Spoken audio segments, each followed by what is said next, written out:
बहुत समय पहले की बात है। दक्षिण में एक प्रतापी राजा का राज्य था। राजा के 3 पुत्र थे। एक दिन राजा के मन में आया कि पुत्रों को कुछ ऐसी शिक्षा दी जाए कि समय आने पर वो राजकाज संभाल सकें।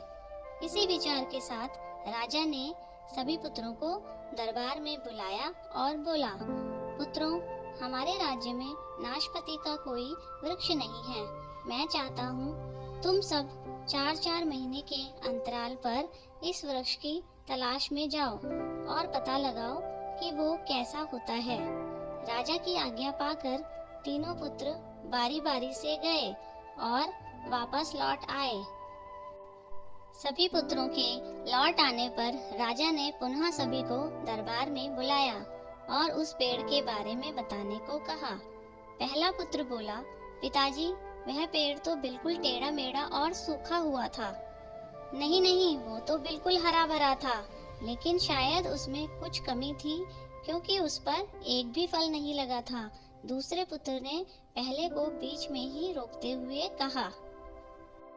फिर तीसरा पुत्र बोला, भैया, लगता है आप भी कोई गलत पेड़ देख आए, क्योंकि मैंने सचमुच नाशपति का पेड़ देखा। वो बहुत ही शानदार था और फलों से लदा पड़ा था। और तीनों पुत्र अपनी अपनी बात को लेकर आपस में विवाद करने लगे कि तभी राजा अपने सिंहासन से उठे और बोले, पुत्रों, तुम्हें आपस में बहस करने की कोई आवश्यकता नहीं है। दरअसल तुम तीनों ही वृक्ष का सही वर्णन कर रहे हो।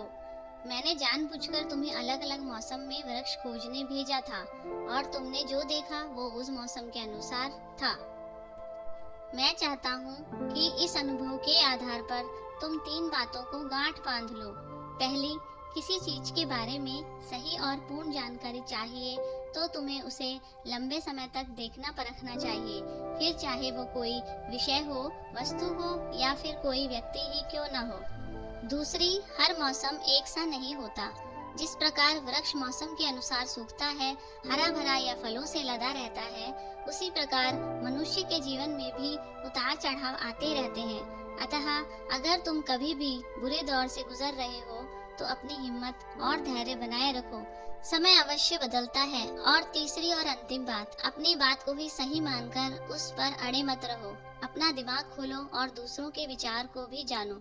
यह संसार ज्ञान से भरा पड़ा है। चाह कर भी तुम अकेले सारा ज्ञान अर्जित नहीं कर सकते। इसलिए भ्रम की स्थिति में किसी ज्ञानी व्यक्ति से सलाह लेने में संकोच मत करो।